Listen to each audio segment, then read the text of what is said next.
At 5:57 every morning, Marcus clipped a blue plastic badge to a clean gray shirt and walked through the employee entrance of a distribution center outside Denver. He was never late.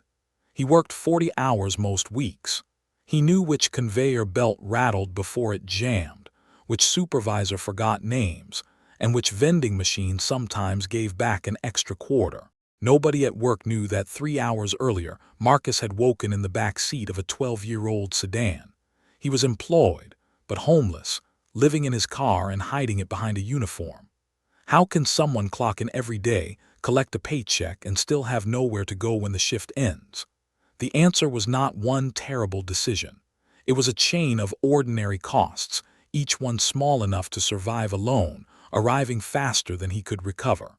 This is a fictional composite story, built from documented patterns of housing insecurity in the United States. Marcus is not one real person. His story represents circumstances experienced by many people whose homelessness remains largely invisible. 6 months earlier, Marcus had an apartment, a kitchen table, and a key he left in the same ceramic bowl every night. The place was modest. One bedroom above a tire shop, windows that shook when delivery trucks passed, and a heater that clicked like an old metronome, but it was his. He worked mornings at the warehouse and sometimes picked up Saturday shifts. His budget was narrow, but it worked as long as nothing unusual happened. Rent, electricity, gas, food, car insurance, a phone plan, minimum payments on a medical bill from an emergency room visit the previous winter. There was no dramatic spending.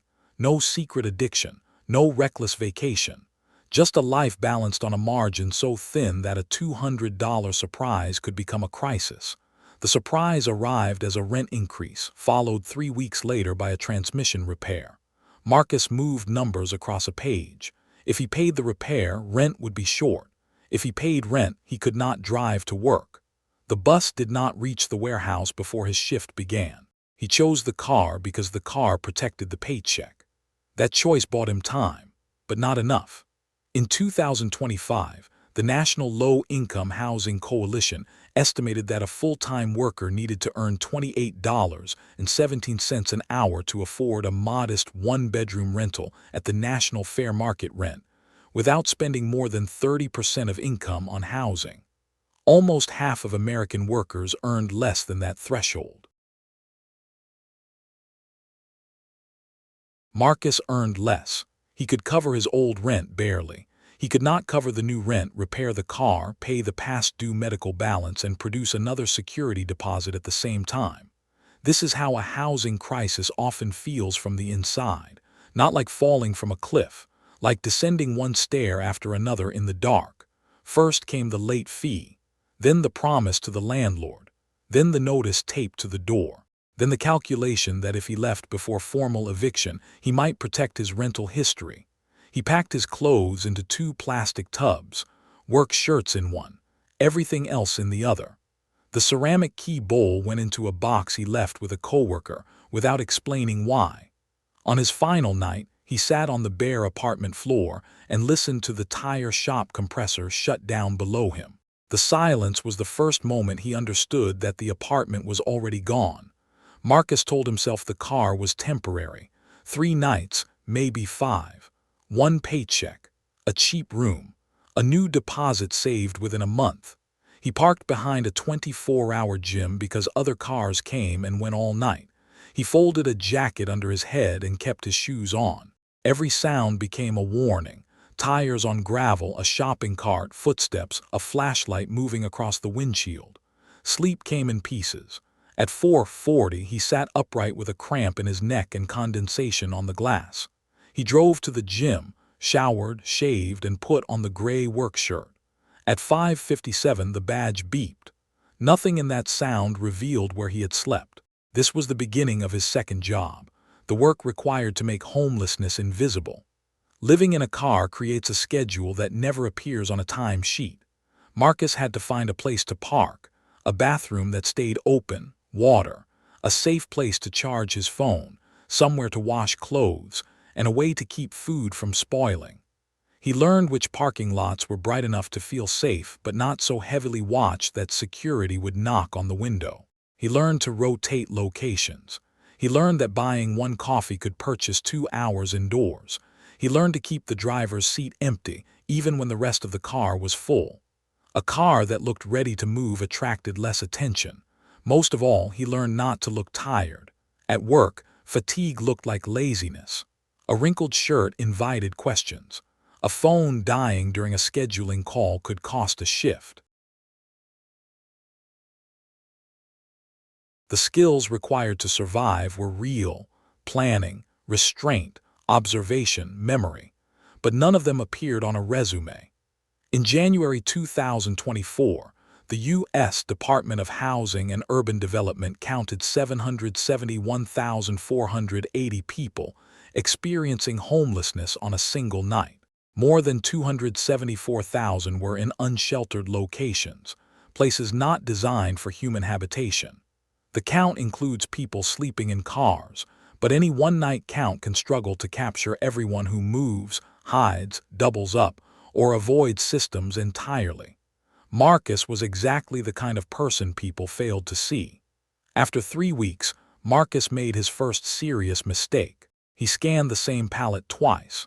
The inventory system caught it before shipment, but his supervisor called him aside. "You all right?" Marcus said he was fine. That answer protected his secret and made the danger worse. He started using energy drinks to stay alert, then spent more money on food because he could not safely store groceries. He drove farther to find new parking places, burning gas he had not budgeted. Poverty charged fees for being poor. Homelessness charged fees for not having a refrigerator, a bathroom, an outlet, an address, or a safe place to sleep. The car was shelter, transportation, storage, and the bridge to employment. Every warning light on the dashboard now carried the weight of all four. When the check engine light appeared, Marcus did not feel annoyed. He felt terror. By the second month, Marcus had enough for rent on a room he found online. He did not have enough for the first month: security deposit, application fee, and utility connection together. One landlord required proof that his monthly income was 3 times the rent. Another asked for a previous landlord reference. A third wanted a non-refundable holding fee before he could see the room. He had money for housing, but not enough money to enter housing. This is the deposit wall, the distance between being able to pay each month and being able to cross the threshold today. Marcus began to understand why just get a room was not a plan. It was an outcome dependent on cash, documentation, timing, transportation, credit, and somebody willing to say yes. He kept working. He kept saving. Then a parking ticket erased almost a week of progress. The longer Marcus lived in the car, the more he discovered that housing was not the only thing built around having a home. An address sat quietly underneath almost every ordinary transaction. Job records, insurance, banking, medical appointments, vehicle registration, package delivery, rental applications, even the password reset letter for an account he could not access. Marcus still used the apartment address for some mail, but he no longer controlled the mailbox. Each time he expected an important envelope, he had to decide whether asking the new tenant was safer than admitting the problem to the sender. He rented a post office box for basic mail. It solved part of the problem, not all of it. Some forms wanted a residential address. Some websites rejected the box automatically. Some applications asked him to explain the difference. He began keeping documents in a waterproof folder under the passenger seat: birth certificate, social security card, insurance papers, pay stubs, repair receipts, and a printed list of phone numbers in case the phone failed. The folder was more valuable than almost anything else in the car. If the vehicle was towed, broken into, or impounded, Marcus would not only lose shelter and transportation. He might lose the evidence required to prove who he was, what he earned, and whether he qualified for help. That risk changed how he parked. It changed what he carried into work. It changed how often he checked the locks. The United States Government Accountability Office has described how people experiencing homelessness can be blocked by the cost of identification, missing supporting documents, lack of transportation, and limited access to technology. The barriers are bureaucratic, but the consequences are physical. A missing document can mean another night outside. Marcus had identification. He had employment. He had a working phone most days. And still, every system required time and attention he no longer possessed. During lunch breaks, he called rental offices. After work, he used library computers until closing. At night, he compared listings that disappeared before he could assemble the deposit. People sometimes describe homelessness as having nowhere to sleep, but sleep was only the most visible absence. Marcus had nowhere to leave a document safely, nowhere to receive a repair technician, nowhere to recover from illness, nowhere to sit without being a customer, employee, passenger, or potential problem. Home was not simply a roof. It was the invisible platform from which the rest of life was expected to operate. Weekdays gave Marcus structure. Weekends exposed the emptiness around it. On workdays, he knew where to be and why he belonged there. The badge opened a door. The schedule divided the hours. Coworkers expected to see him. On Sunday morning, there was no employee entrance. He drove slowly because arriving anywhere too early looked suspicious. He stretched one cup of coffee across a morning, walked through stores without buying anything, and watched families load groceries into vehicles headed toward kitchens. The hardest moments were not always dangerous. Sometimes they were ordinary scenes that reminded him what he had lost. Someone carrying laundry across an apartment courtyard, a porch light turning off at bedtime, a neighbor complaining about a noisy dishwasher.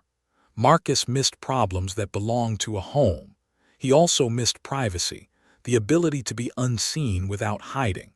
Inside the car, every movement could be observed through glass. Outside it, every bathroom break or phone call required entering somebody else's space. He was alone much of the time, yet almost never private. That contradiction wore him down.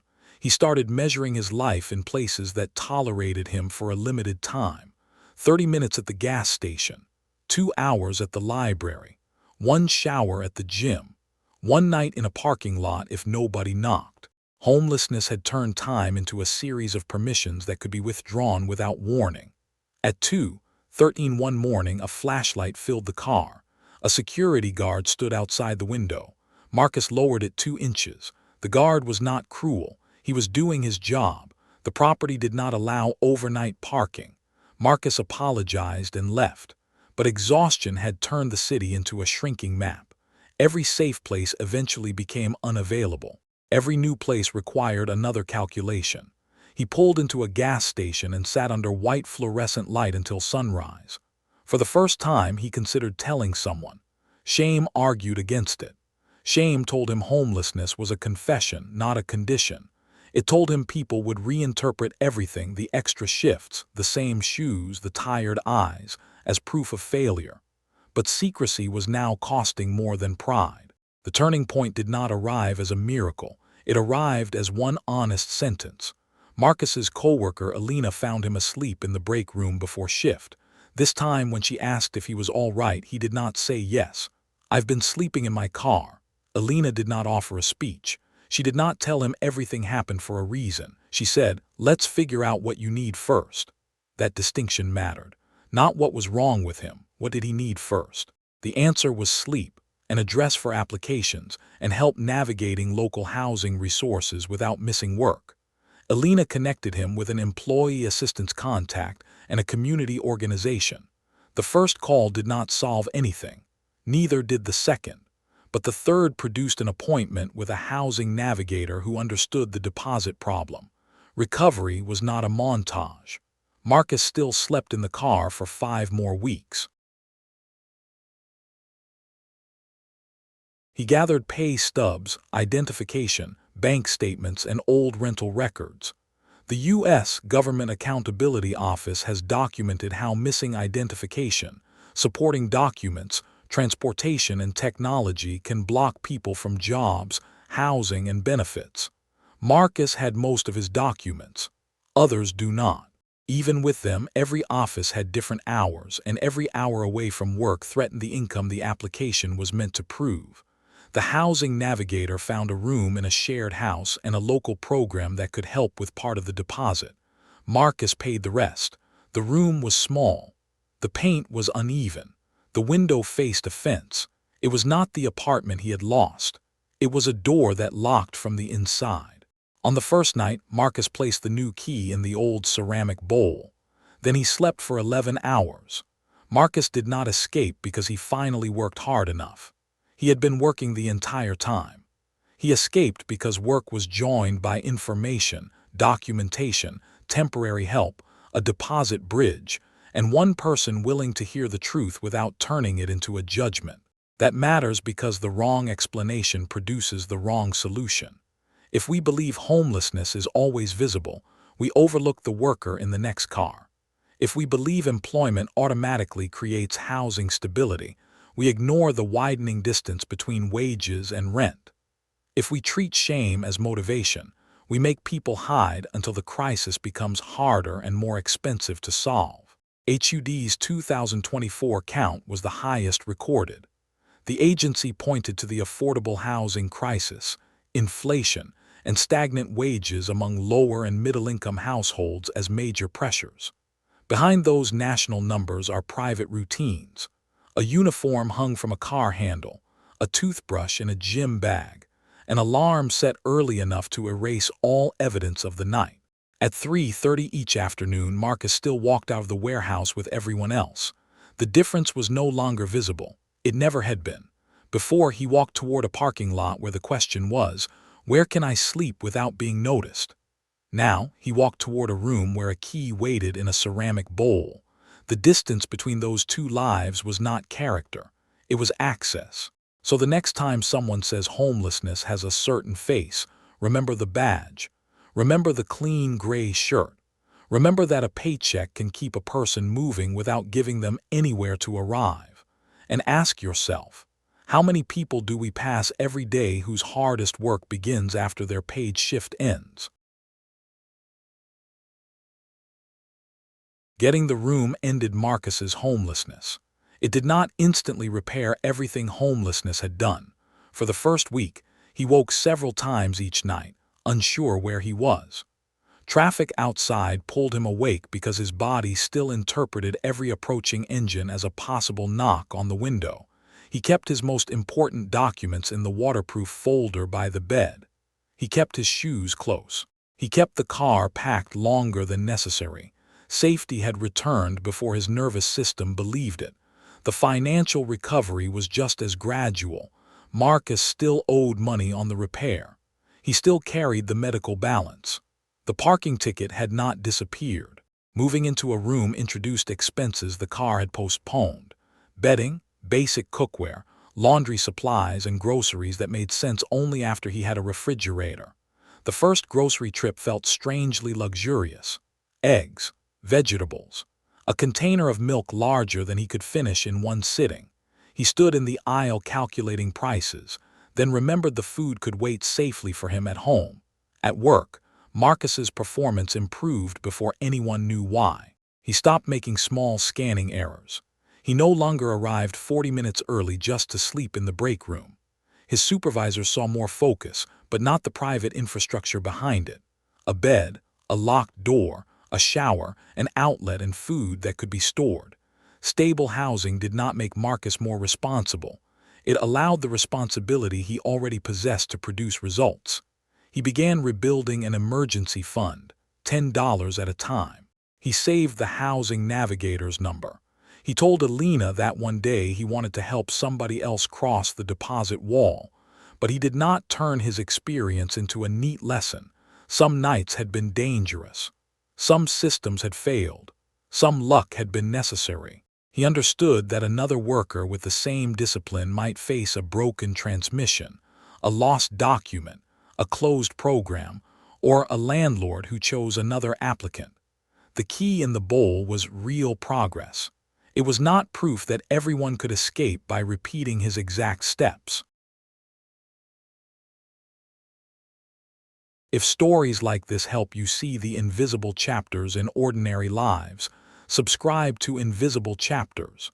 And in the comments, tell us, what is one form of help that preserves dignity instead of demanding proof of suffering?